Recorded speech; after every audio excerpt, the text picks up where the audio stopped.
Masih ada satu kesamaan dari zaman Flintstone sampai zaman dimana manusia ada yang nikah tuh sama AI. Lo tau nggak, Pan? Tempat tinggal. Kalau di zaman sekarang mah kita bilangnya rumah ya. Bedanya zaman dulu nenek moyang kita lehernya nggak perlu tuh kelilit sama utang bank sampai puluhan tahun biar punya rumah doang. Namanya juga tinggal di gua.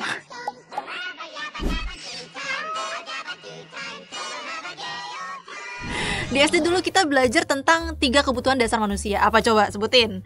Pangan, sandang, papan. Pinter. Nah sekarang dari ketiga kebutuhan dasar yang tadi, lu bisa lihat nggak ada yang aneh? Pernah nggak lu lihat ada orang yang ngejadiin kentang, terong, atau gulur sama kutang sebagai instrumen investasi? Kayaknya mah hampir nggak ada ya. Ya kalaupun ada juga orang yang nge-invest ke perusahaan yang mungkin udah ngolah kentang jadi frozen food misalnya. Atau perusahaan yang memproduksi kutang. Ya intinya sih untuk sandang dan pangan orang berinvestasi terhadap performa perusahaannya, bukan ke kentangnya langsung atau kolornya. Beda cerita kalau sama properti atau tanah ya, lu cuma perlu duit yang cukup dan banyak buat beli rumah, apartemen, tanah. Ya kalau perlu lu dapat warisan deh, biar bisa beli rumah cash. Jadi deh tuh instrumen investasi. Senin harga naik. Dengan maraknya properti yang dijadiin instrumen investasi, orang-orang berduit tuh jadi berbondong-bondong buat punya banyak properti yang ujung-ujungnya dijual lagi dengan harga yang makin mahal. Atau disewain deh biar ada passive income tiap tahun. Iya.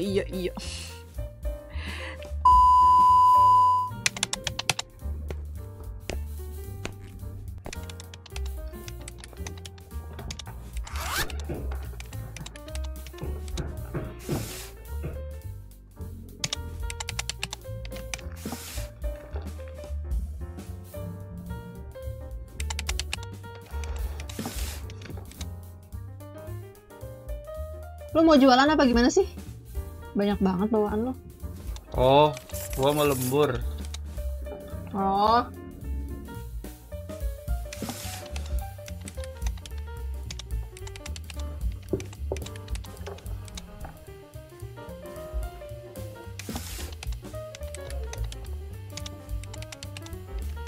Tas lo gede juga ya?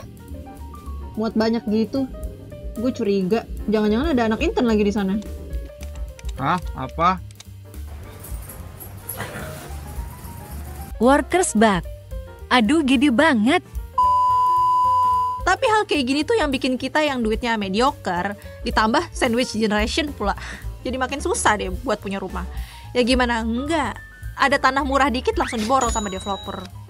Cuan, habis itu dijual lagi deh. Harganya 2 kali lipat. Ada gila-gilanya. Terus datang deh tuh bank dengan solusinya bagi kita semua para middle class heroes. Bank muncul dengan solusi KPR atau kredit pemilikan rumah. Simpelnya, anggap aja rumah yang pengen lu beli ukurannya 5 kali 12 meter. Nah itu harganya udah miliaran tuh. Nah itu rumah dibeli sama bank.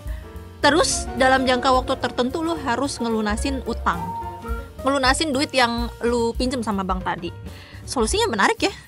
Tapi lu harus sadar, kalau lu pinjam ke bank, kemungkinan besar biaya yang lu keluarin buat rumah yang lu beli tadi itu harganya bisa sampai 2 kali lipat. Ya jadi kalau harganya 1 miliar dengan KPR, ya artinya lu bisa bayar 2 miliaran lah ya. Dikit ya, bagi Indra Priawan sama Nikita Willy mah dikit. Tapi gak berasa sih. Kok gak berasa sih kata gue? Ya gak berasa lah, orang tiap bulan kelihatannya kecil kan. Tapi lu cicil sampai 20 tahun. Apa yang gak kecekek lu? Anjing banget. Anak lu keburu lulus kuliah cuy. Gue gak bilang KPR itu adalah solusi yang buruk ya. Kalau bagi sebagian orang KPR ini membantu sih. Salah satu keuntungan kalau lu ngambil KPR itu banyak bank yang ngasih syarat KPR itu harus punya asuransi jiwa. Biar nanti kalau amit-amit, kalau dalam periode cicilan lu kehilangan nyawa lu, rumah itu bisa langsung lunas. At least mati lu jadi lebih bermanfaat lah, ya kan? Hidup lu kan belum tentu bermanfaat. Tapi balik lagi ya, rumah atau properti itu jangan dijadiin instrumen investasi ya. Sederhananya ya, karena itu adalah kebutuhan dasar manusia, papan. Kita lihat aja data backlog perumahan. Backlog rumah sederhananya adalah kebutuhan kepemilikan rumah dibanding rumah yang udah dibangun. Nah, per 2023 aja backlog rumah yang ada di Indonesia mencapai 12,7 juta. Angka ini mengalami peningkatan sebesar 1,7 juta dari tahun 2022. Nah, di tahun 2022 itu angka backlog perumahan sebesar 11 juta yang sebanyak 93%-nya itu berasal dari masyarakat berpenghasilan rendah. Tapi ingat ya, metrik MBR di Indonesia tuh lumayan questionable. Angka backlog ini bisa terus bertumbuh karena angka kepemilikan rumah per tahun tuh cuma sekitar 600 sampai 800 ribu per tahun. Ya ibaratnya nih kalau ada bug di kantor lu nih, sehari lu dapat 50.